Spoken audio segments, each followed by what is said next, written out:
Immediato l'intervento della società Girgenti Acque in via Mameli a Favara. Ieri la signora Matina segnalava una pericolosa buca formatasi sul manto stradale nei pressi della sua abitazione e già nel pomeriggio tecnici dell'azienda hanno transennato il pericolo e promesso un immediato intervento che con molta probabilità si svolgerà nella giornata di domani.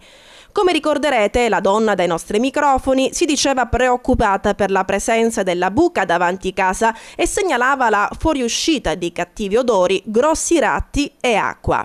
Non avendo avuto risposte concrete alle sue richieste, aveva deciso di chiamare la nostra redazione per denunciare pubblicamente il fatto.